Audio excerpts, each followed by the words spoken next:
A Japanese soldier straps on his sidearm before dawn. He doesn't check the safety twice out of habit. He checks it because he has to. He carries it half-loaded, chamber empty, grip turned slightly away from his body when he walks. Not because an enemy soldier is nearby, because the gun on his own hip has a reputation for going off on its own. This is the Nambu Type 94. Before the war is over, more men in the Imperial Japanese Army will quietly distrust this pistol than will ever fire it at an enemy. To understand how a country's own army ended up scared of its own sidearm, you have to go back almost a decade before a single unit was issued to a design brief that had nothing to do with danger at all. It was about money. By the late 1920s, Japan's military was changing shape.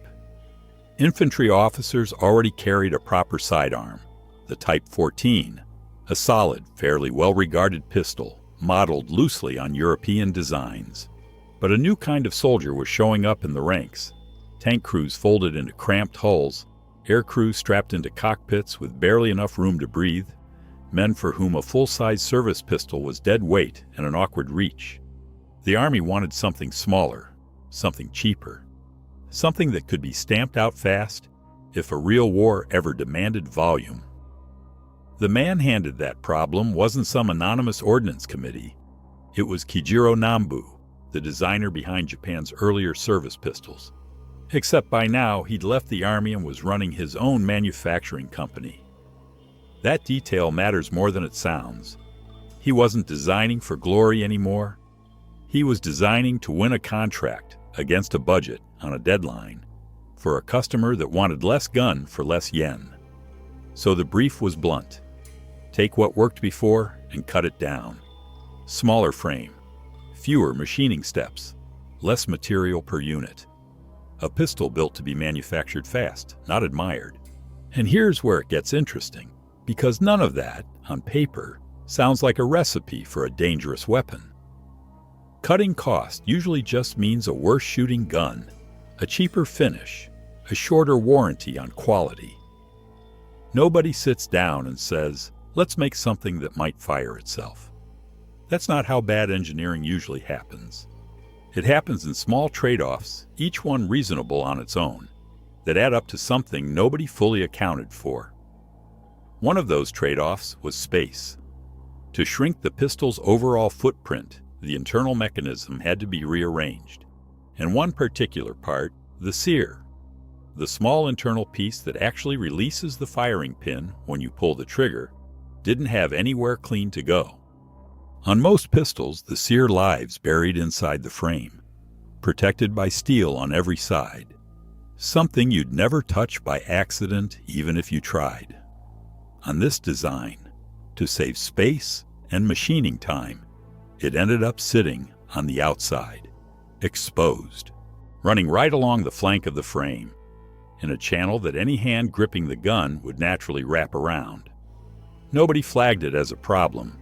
Not in testing, not in the factory, not in the reports sent up the chain when the Army formally adopted the pistol in 1934. It was compact, it was cheap to build, it met the requirement ICE, and requirements don't measure how a part behaves under the wrong kind of pressure. That question wouldn't get answered on a factory floor. It would get answered in the field by soldiers who had no idea their sidearm's most sensitive component was sitting exposed, waiting for a hand, a holster edge, or a careless knock to find it. If you're into the kind of history where the real danger isn't the battlefield but the engineering decision made months before anyone got there, this channel is built around exactly that. Hit subscribe, because the next part is where this exposed piece of metal turns from a design footnote into a story soldiers were telling each other with real fear in their voice. For now, the pistol exists only on paper and in prototype form. Small, light, cheap to produce, exactly what the Army asked for. Nobody in that approval room in 1934 knows they've just signed off on the design choice that will make this gun infamous.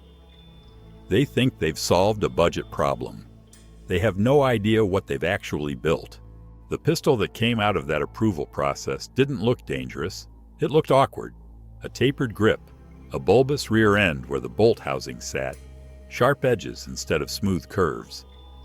If you'd handed it to a soldier and asked him to guess its flaw, he probably would have pointed at the tiny sights, or the strange grip angle, or the fact that field stripping it required more patience than most men wanted to spend on a sidearm. Nobody would have pointed at the thin metal bar running along its left side. It didn't look like a mechanism. It looked like a design seam, an afterthought, something you'd barely register with your thumb while holstering the gun. That bar was the sear. And to understand why it mattered, you need to understand what a sear actually does. Inside almost every pistol, there's a small piece of steel holding the firing pin, or the hammer, depending on the design, muss, under tension, right up until the trigger releases it. Pull the trigger. The sear moves. The pin goes forward. The round fires. It's one of the most mechanically sensitive parts in the entire gun, which is exactly why designers bury it. Steel walls on every side. No path to it except through the trigger itself. On this pistol, that rule got broken, not out of carelessness, but out of arithmetic. Every millimeter of steel wrapped around that sear was a millimeter the frame didn't have to spare. The whole point of the design was a smaller, lighter gun that cost less to machine. So the engineers routed the sear along an external channel instead of burying it, shaved the frame down around it, and moved on to the next problem on the list. On a drafting table, it was a clean solution. In a soldier's hand, it meant the single most sensitive part of the firing mechanism was sitting exactly where his fingers wrapped around the grip. Squeeze that channel hard enough, a tight grip under stress, a knock against gear in a cramped tank hull, a fall, and you could drive that bar inward far enough to release the sear. No trigger required. The safety catch, when engaged, was supposed to physically block that bar from moving. But a safety only works if a soldier trusts it enough to rely on it, and trust wasn't something this pistol had earned yet.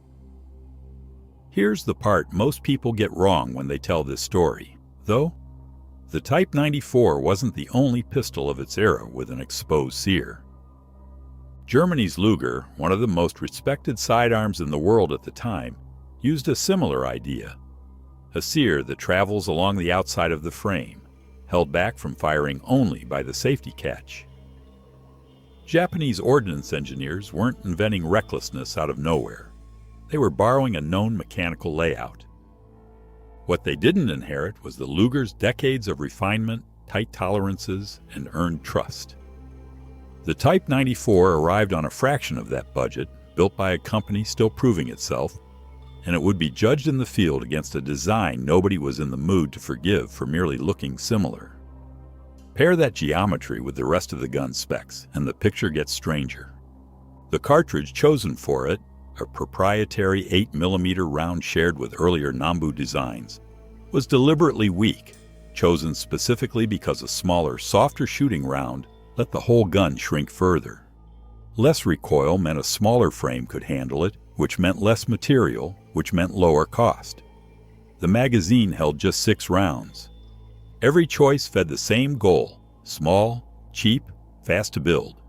Stopping power, shooting comfort, and now, as it turned out, basic handling safety, all took a back seat to that goal. None of this showed up as a problem in the acceptance trials. Controlled range conditions, careful hands, deliberate technique. That's not where a flaw like this reveals itself. It reveals itself in the field, in the hands of exhausted men who don't have the luxury of handling their sidearm delicately every single time. Reports started filtering back from units carrying the new pistol, a gun going off while being holstered, another discharging when it caught against equipment inside a tank. Nobody could confirm most of them. Frontline rumors rarely come with paperwork attached. But the stories didn't need to be confirmed to spread. They just needed to be plausible enough for one soldier to repeat to another. And once a man starts wondering whether his own pistol might go off in his holster, that doubt doesn't need facts to survive. It just needs one bad afternoon, told and retold, until an entire unit starts handling their sidearms like something that might bite back. By the time the Type 94 reached wider distribution across tank crews, air crew, and forward officers, it wasn't arriving as an unknown quantity anymore. It was arriving with a reputation 2 steps ahead of it, and reputations, once they take hold among soldiers who trade information faster than any factory report ever could, tend to outrun the truth in either direction. By the time Japan's war expanded, first into China, then across the Pacific, the Type 94 wasn't a rumor confined to one unit anymore. It was standard-issue kit for exactly the men it had been designed for. Tank crews stuffed into steel boxes with barely room to raise an arm. Pilots and air crew who needed a sidearm light enough to forget was even there. And increasingly, junior officers who simply got whatever the supply chain handed them. Thousands of these pistols were now riding on hips across 2 different fronts. And with that scale came something no design document ever accounts for: habit, repetition, and the slow erosion of trust that happens when a tool lets you down often enough, even in small ways. Tank crews had the worst relationship with it, and for a specific reason.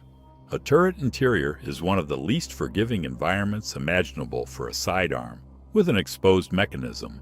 Metal surfaces everywhere, sudden jolts from rough terrain or incoming fire, men crammed shoulder to shoulder with gear catching on gear.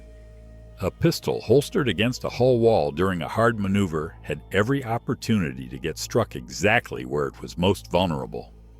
Crews adapted the only way they could.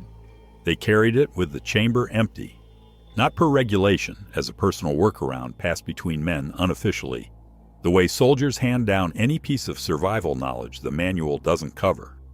An empty chamber meant a squeezed sear did nothing. It also meant that in the one moment a sidearm exists for, close, immediate danger, theirs needed an extra motion before it could fire at all. They'd traded readiness for peace of mind, and most of them thought that was still the better deal. Aircrew carried a different version of the same unease. For a pilot going down behind enemy lines, a sidearm wasn't really a combat tool. It was a last resort, and for some, grimly, a final option of another kind entirely. What they needed from it was certainty, that it would work exactly once, exactly when asked. A pistol with a reputation for occasionally doing that on its own, without being asked, undercuts the one thing a survival weapon is supposed to guarantee. Stories move fast through airfields already thick with superstition. Pilots are not a demographic known for shrugging off omens, and a gun that might go off in its holster fit uneasily alongside all their other rituals for staying alive. Then there was the matter of what the Type 94 actually did once you did fire it on purpose. The round it used had been chosen for compactness, not for stopping power, and word of that traveled too. Against an enemy at close range, in the chaos of a jungle ambush or a building-clearing fight, soldiers found it underwhelming. A pistol that didn't inspire confidence going in and didn't reward that confidence coming out. Compare that to what happened whenever a Japanese soldier got his hands on a captured American service pistol. Heavier, harder hitting, mechanically conventional, with none of the exposed bar anxiety baked in. Captured sidearms became prized trophies for exactly this reason. Not novelty, but relief. A gun you didn't have to think about. That contrast is where the reputation really hardened into something bigger than isolated incidents. It wasn't just that the Type 94 might misfire. It was that everyone now had a comparison point sitting right there in the same theater of war, and the comparison never went the Type 94's way. Nicknames started attaching themselves to it in the way nicknames always do with equipment. Soldiers don't trust, the kind spoken with a short, humorless laugh rather than affection. None of this appeared in any official report. Militaries rarely file paperwork on morale problems caused by their own sidearms. But you don't need paperwork to track a reputation. You just need to notice how many men found unofficial ways to carry it differently than the manual said, and how many made sure they had something else. A captured pistol, a rifle, anything. within reach before they'd stake their life on the Nambu alone. And underneath all of this human behavior, the workarounds, the nicknames, the mounting distrust, something else was starting to shift, something no soldier in the field could see yet, but that would define the pistol's final chapter. Back in Japan, the factories building these pistols were about to lose access to the very things that made even a flawed design function reliably. Consistent materials, skilled labor, uninterrupted production time. The Type 94 that soldiers were learning to distrust in 1942 and 1943 was, in a strange way, the best version of this pistol that would ever exist. What came next wouldn't just carry a bad reputation. It would start to earn one.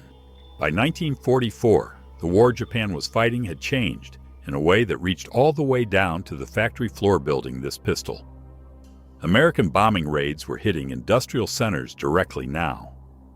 Shipping lanes that once brought in raw materials were being strangled by submarines and mines. Skilled machinists were being pulled into the military or shifted to whatever production line the war effort deemed more urgent that month. None of this was abstract economics happening somewhere far from the gun in a soldier's holster. It landed directly on the assembly line building the Type 94, and the pistol that came out the other end told the story of a collapsing war machine more honestly than any official report ever would. The changes started small enough to almost miss. The grip panels, originally a hard, checkered synthetic material that gave a soldier's hand something to actually hold on to, got swapped for plain, smooth wood. Cheaper, faster to shape, requiring none of the specialized material the original relied on. It looked like a minor cosmetic downgrade. It wasn't. Every substitution like this represented a factory that no longer had access to what the original design called for, improvising with whatever was on hand, and shipping the result anyway, because the Army still needed pistols and needed them now. Then the finishing work started disappearing. Earlier production runs had gone through careful machining and polishing, not luxurious, but consistent, professional. Wartime pressure stripped that away layer by layer. Tolerances loosened. Surfaces that once got a proper finish now went out rough, sometimes barely deburred. Parts that used to be fitted individually to each gun started getting swapped between units that weren't quite matched for them, because matching them properly took time nobody had anymore. A pistol that had already earned a reputation for an exposed, sensitive mechanism was now being built with less precision than ever, a combination nobody would have chosen deliberately, and one that nobody in the chain of command had the authority, or frankly, the time, to stop. By early 1945, it went further than sloppy. Some pistols coming off the line in the war's final months were assembled from parts that had originally been rejected. Cosmetic defects, minor flaws, guns that would have been scrapped or reworked in any earlier year of the program. With materials scarce enough, good enough to function, replaced, good enough to pass inspection as the actual standard. And then, in the war's very last stretch, something stranger happened. Serial numbers started disappearing entirely. Pistols went out the door with no number stamped anywhere on them. Not a shortcut taken to save time, but a sign that record-keeping itself, the basic administrative backbone of a weapons program, was breaking down alongside everything else. A tiny handful of these unserialized, undated pistols survive today, mismatched parts and all, missing even small standard fittings like the lanyard loop. They're not curiosities to collectors. They're physical fossils of a production system in its final collapse, and each one is rarer, and in a strange way more historically loaded than any well-made early example. Picture the two ends of this pistol's manufacturing life side by side. A 1935 example, crisp machining, proper hard grips, a serial number stamped clean and legible, built by a factory still operating on something resembling peacetime standards.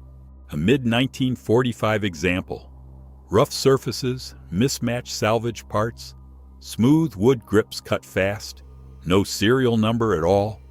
Sometimes not even a full set of matching components. Same design on paper. Almost unrecognizable in the hand. If you wanted one object that captured Japan's entire wartime industrial arc in miniature, you could do worse than lining up these two pistols next to each other. And this is happening to a gun that already had a trust problem before any of this decline even started. Soldiers who'd already grown wary of a well-made Type 94 in 1942 were now, by 1945, being issued pistols built under conditions that made every one of the original concerns worse, not better. Looser tolerances meant more play in parts that were already sensitive. Rougher fitting meant safeties that didn't always seat as cleanly as they should. The gun soldiers had learned to handle carefully was now arriving in a version that gave them even less reason for confidence. Right as the war itself was giving them fewer and fewer reasons for confidence in anything. Then, in August 1945, it stopped mattering what any individual pistol's tolerances looked like. Japan surrendered. Soldiers across a war-shattered empire's former battlefields turned in their weapons, and American occupation forces suddenly found themselves standing in front of enormous stockpiles of Japanese military hardware, including tens of thousands of these small, strange-looking pistols with the exposed bar running down the frame. For the American servicemen processing the surrender, a Type 94 wasn't a design flaw. It was a war trophy, compact, genuinely exotic-looking next to anything in the American arsenal, and available in quantity right as thousands of men were preparing to ship home. Pistols that Japanese soldiers had carried with lingering unease for years got tucked into duffel bags and sent across the Pacific by the thousands, headed toward attics, closets, and gun cabinets in towns that had never seen a Japanese firearm up close before. The Type 94's combat life ended in a surrender ceremony. Its second life, the one that would actually make it famous, was just getting started, and it was about to travel somewhere the pistol's own designers never once considered. Those pistols didn't stay quiet for long. Once they landed in American hands, on American soil, the Type 94 started living a completely different kind of life. Not as a soldier's burden, but as a curiosity. And curiosities get picked apart. Collectors, gunsmiths, and eventually firearms historians started doing something no wartime soldier ever had the luxury of doing: examining the exposed sear mechanism calmly, deliberately, without a battlefield attached to the outcome. And what they found complicated the legend in a way nobody expected. To actually make the pistol fire without touching the trigger, you don't just brush the sear bar. You have to press it hard directly with real deliberate force, not the kind of contact that happens from a stiff holster or a jostled hip. Put the safety on, and the mechanism physically blocks that bar from moving at all. The same way a functioning safety is supposed to work on any pistol of this era. Gunsmiths who tested holstered examples repeatedly, trying to replicate the legendary spontaneous discharge, kept running into the same result. It took intent. It took someone actively mashing that bar with real pressure. It did not take a fall, a bump, or an awkward sit. Which raises the obvious question. If the mechanism wasn't nearly as hair-triggered as its reputation claimed, where did that reputation actually come from? The answer says more about war than it does about metallurgy. Fear doesn't need a confirmed incident to spread. It needs one story, told by one shaken soldier who half remembers what he saw, repeated by the next man down the line until the details sharpen into something more certain than what actually happened.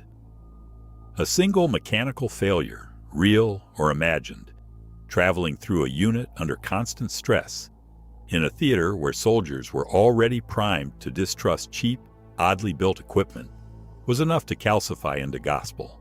Nobody was fact-checking rumors in a jungle camp. They were surviving, and a story that says be careful with that thing costs nothing to believe and potentially saves your hand. The Type 94's true design flaw wasn't purely mechanical. It was a pistol built cheap enough and looking strange enough that soldiers were primed to expect the worst from it. And once they expected it, isolated incidents did the rest of the work, turning suspicion into certainty.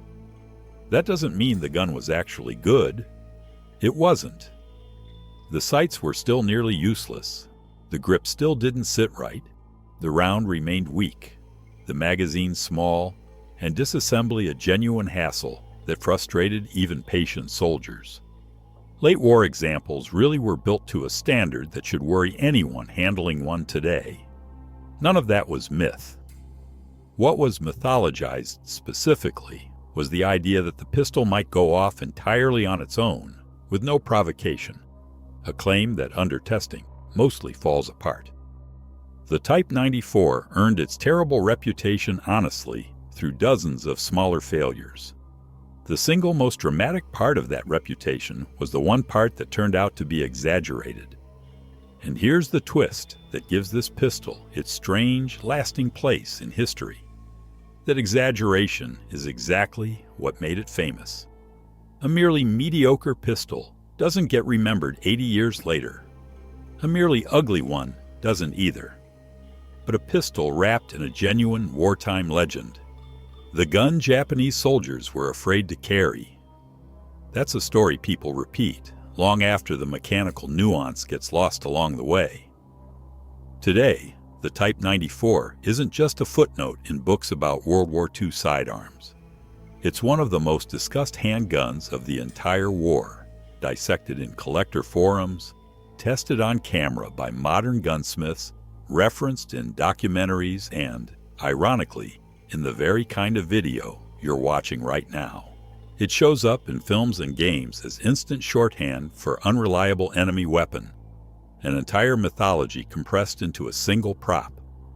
Meanwhile, plenty of genuinely well-engineered sidearms from the same war sit in glass cases, admired but rarely talked about, because nobody ever built a scary story around them.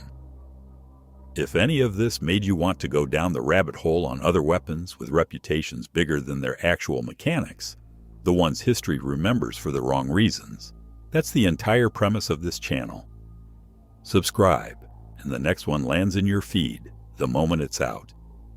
Trace this pistol's full arc, and the irony sharpens with every step. It was designed to solve a budget problem, not to be dangerous. And the shortcut taken to hit that budget created a design that looked dangerous even in the moments it wasn't. It was carried by men who trusted it less with every passing year of the war, right as the factories building it were losing the ability to build it properly at all. It ended the war disarmed, shipped home in a stranger's duffel bag, and started an entirely new career as an object people study specifically because of the fear it once inspired.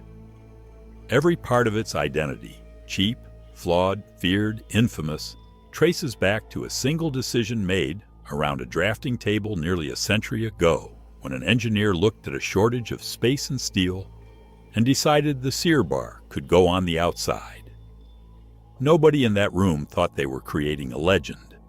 They thought they were solving a supply problem.